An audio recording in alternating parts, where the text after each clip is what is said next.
అదే RTV app వార్తల్ని క్షణాల్లో చదివే అవకాశం ఉంటుంది. ఒక న్యూస్ పేపర్, ఒక టెలివిజన్ ఛానల్ మీ చేతుల్లో ఎప్పుడూ ఉంటాయి. ఈ వరి మొదలను కాలబెట్టినట్లయితే ఈ భూమిలో ఉన్నటువంటి కోట్లాను కోట్ల సూక్ష్మజీవులు నశింపబడుతున్నాయి.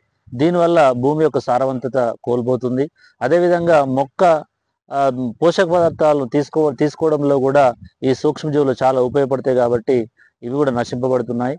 అదేవిధంగా భూమి గుల్లబారి భూమి సారవంతం పెరుగుతుంది. అదేవిధంగా తేమ నీటి శాతం కూడా భూమిలో ఉండడానికి అవకాశం ఉంది.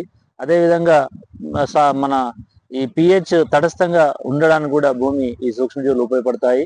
ఏదైతే ఈ వరి మొదళ్ళు భూమిలో కలిదున్నట్లయితే అందులోనే సింగిల్ సూపర్ ఫాస్ఫేట్ ఒక 50 కిలోలు వేసుకున్నట్లయితే మంచి కుళ్ళిపోయి భూమి యొక్క సారవంతత పెరుగుతుంది. కాబట్టి దయచేసి రైతులందరూ కూడా విజ్ఞప్తి, వరి మొదళ్లను మాత్రం ఎట్టి పరిస్థితుల్లో కాల్చకూడదని రైతులందరూ కూడా విజ్ఞప్తి చేస్తున్నాము.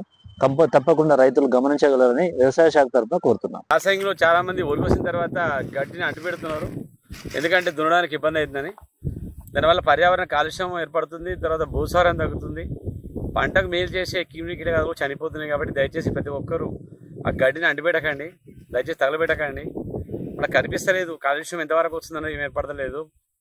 ఇక్కడ అంటుపెడితే మీద ఓజోన్ పొర దాకా పోయి నష్టం చేస్తుంది. కాబట్టి భవిష్యత్తులో ఇబ్బందులు ఏర్పడతాయి. ఇప్పటికే ఢిల్లీ, పంజాబ్, హర్యానా తదితర నగరాల్లో పర్యావరణ కాలుష్యం పెరిగిపోయి ఈ గడ్డి అంటుపెట్టడం గురించి వీళ్ళ మీద చర్యలు తీసుకుంటామో నేరం అని చెప్పి కూడా ప్రభుత్వం చెప్పింది. దయచేసి అర్థం చేసుకోరి.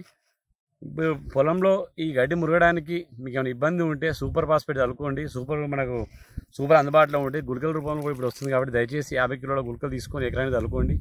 తద్వారా ఈ పొలం గడ్డి మురగడంతో పాటు భూమికి భూసారం పెరుగుతుంది. మరిన్ని వీడియోస్ కోసం ఛానల్ ని సబ్స్క్రైబ్ చేయండి. లేటెస్ట్ అప్డేట్స్ కోసం వాట్సాప్ ఛానల్ ని ఫాలో అవ్వండి. ఆ లింక్ డిస్క్రిప్షన్ లో ఉంది.